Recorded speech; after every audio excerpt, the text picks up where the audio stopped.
Assalamualaikum warahmatullahi wabarakatuh. Perkenalkan, nama saya Reza Fauzan Ali, NPM 2010010, kelas E, dengan dosen pengampu Ibu Sintia Rahmi SHMH. Di sini saya akan mempresentasikan tentang tugas ujian tengah semester mata kuliah forensik tentang visum et repertum. Yang pertama, pengertian visum et repertum. Visum et repertum merupakan suatu laporan tertulis dari dokter ahli atau dokter forensik yang dibuat berdasarkan sumpah perihal apa yang dilihat dan dikemukakan atas bukti hidup, mayat atau fisik ataupun barang bukti lain. Kemudian dilakukan pemeriksaan berdasarkan pengetahuannya sebaik-baiknya.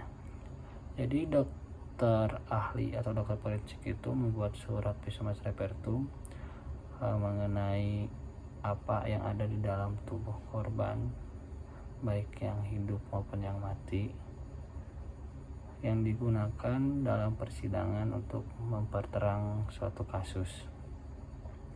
Atas dasar itu selanjutnya diambil kesimpulan merupakan pendapat seorang ahli, kesaksian ahli tertulis sebagaimana yang tertuang dalam bagian pemberitaan hasil pemeriksaan. Nah, si surat visum ini dibuat oleh dokter ahli atas permintaan dari penyidik.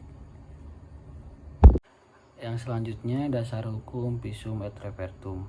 Terdapat di dalam KUHAM pasal 187 butir C yang mengatur tentang kewajiban dokter untuk membantu peradilan dalam bentuk keterangan ahli, pendapat ahli,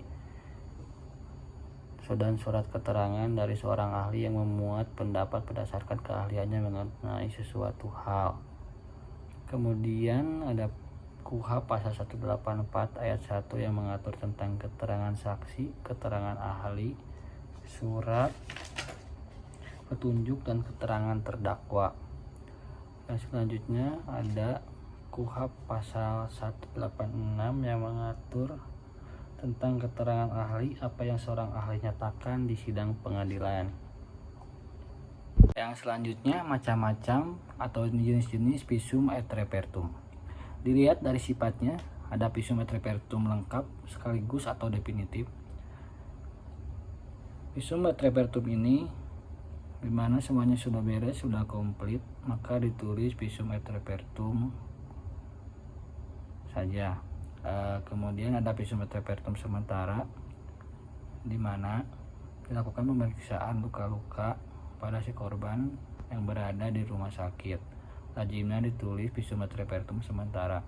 Kemudian ada visum et repertum lanjutan, di mana korban yang luka-luka tersebut lalu meninggalkan rumah sakit ataupun akibat luka-lukanya pulang dengan paksa atau meninggal dunia, maka ditulisnya visum et repertum lanjutan. Selanjutnya dilihat dari hasil laporan pemeriksaan dokter atau ahli. Yang pertama ada visum et repertum tentang pemeriksaan luka korban hidup, di mana pemeriksaan ini dilakukan pada orang yang masih hidup seperti pemeriksaan luka lebam, memar, benturan, gesekan. Selanjutnya ada tentang pemeriksaan mayat atau jenazah. Ini dilakukan pemeriksaan kepada mayat. Terus visum et repertum tentang pemeriksaan bedah mayat yang dilakukan otopsi kepada seorang yang sudah meninggal akibat hal yang tidak wajar. Kemudian ada visum et repertum tentang penggalian mayat. Ada visum et repertum tentang tempat kejadian perkara, di mana pemeriksaan ini dilakukan di tempat perkara kejadian. Kemudian ada visum et repertum pemeriksaan barang bukti atau bukti-bukti lain. Yang selanjutnya, kegunaan visum et repertum. Kegunaan visum et repertum dalam sistem peradilan pidana semata-mata hanya dibuat dan dibutuhkan dalam rangka upaya penegakan hukum dan keadilan. Dengan perkataan lain, berlaku sebagai konsumen atau pemakai visum et repertum adalah aparat penegak hukum, di mana penyidik sebagai instansi pertama yang memerlukan visum et repertum untuk membuat terang atau jelas suatu perkara pidana yang telah terjadi, khususnya menyangkut tubuh, kesehatan, dan nyawa manusia. Jadi kegunaan visum et repertum ini berguna juga untuk hakim dalam membuat terang suatu perkara. Jadi hakim bisa mengambil kesimpulan dari visum ini sehingga memudahkan untuk membereskan suatu perkara. Yang membuat surat visum et repertum adalah dokter ahli atau dokter ahli forensik, di mana atas permintaan dari penyidik itu sendiri dikarenakan bukan. Oleh karena itu, dokter ahli atau dokter ahli forensik tidak dapat menolak permintaan dari penyidik dikarenakan sudah ditentukan di dalam pasal 216 dan pasal 224 KUHP dan pasal 522 KUHP. Cukup sekian yang dapat saya sampaikan. Mohon maaf bila banyak kesalahan dan tutur kata tidak jelas. Wassalamualaikum warahmatullahi wabarakatuh.